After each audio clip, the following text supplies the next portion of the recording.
हर हर महादेव। जय श्री हरि विष्णु।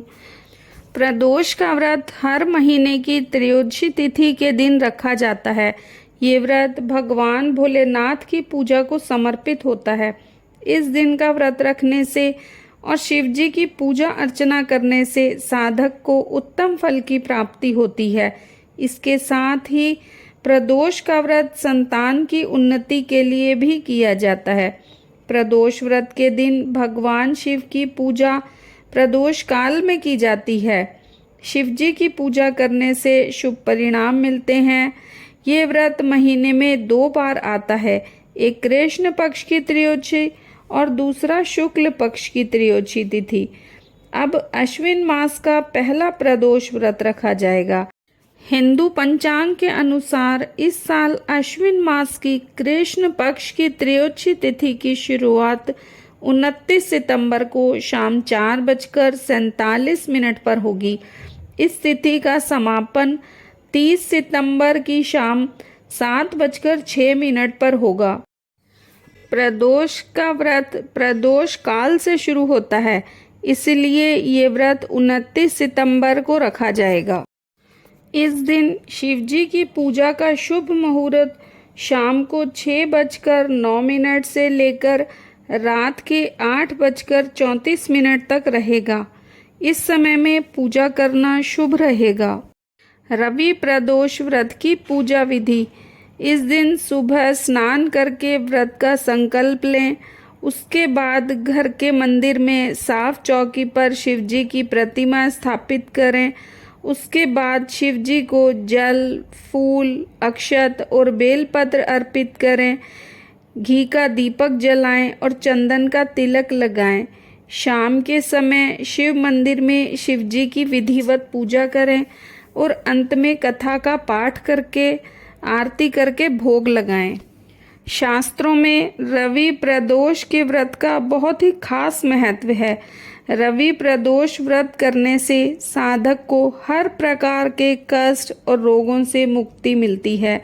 इसके साथ ही लंबी उम्र का वरदान भी मिलता है और संतान सुख की प्राप्ति होती है। रवि प्रदोष व्रत के लिए भगवान शिव के साथ सूर्य देव की पूजा करने से साधक को सुख समृद्धि मिलती है।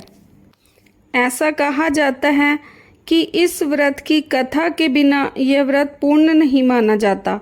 इसलिए इस दिन प्रदोष व्रत कथा का पाठ जरूर करें, जो इस प्रकार है। तो कथा को पूरा सुने और कमेंट बॉक्स में भगवान भोलेनाथ की जय जरूर लिखें। प्रदोष व्रत को लेकर कई पौराणिक कथाएं प्रचलित हैं, जिनमें से एक का जिक्र आज हम करेंगे। प्राचीन समय की बात है। अंबापुर गांव में एक ब्राह्मणी रहती थी। उसके पति का स्वर्गवास हो गया था, जिस वजह से वे भिक्षा मांगकर अपना जीवन यापन किया करती थी। एक दिन जब वे भिक्षा मांगकर लौट रही थी तो उसे 2 नन्हे बालक दुखी अवस्था में मिले, जिन्हें देखकर वो काफ़ी परेशान हो गई। वह सोचने लगी कि इन दोनों बालकों के माता पिता कौन हैं। इसके बाद वह दोनों बच्चों को अपने साथ घर ले आई। कुछ समय पश्चात वे बालक बड़े हो गए। एक दिन ब्राह्मणी दोनों बच्चों को लेकर ऋषि शांडिल्य के पास जा पहुंची। ऋषि शांडिल्य को नमस्कार कर वह दोनों बालकों के माता पिता के बारे में जानने की इच्छा व्यक्त की।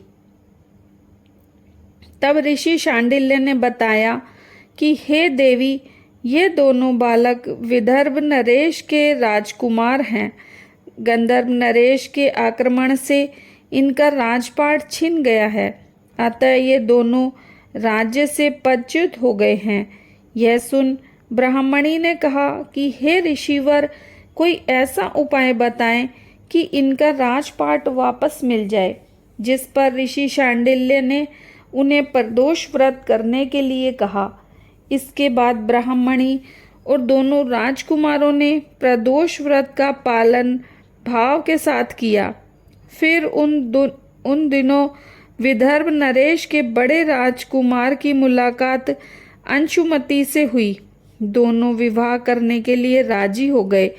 ये जान अंशुमति के पिता ने गंधर्व नरेश के विरुद्ध युद्ध में राजकुमारों की सहायता की, जिससे राजकुमारों को युद्ध में विजय प्राप्त हुई।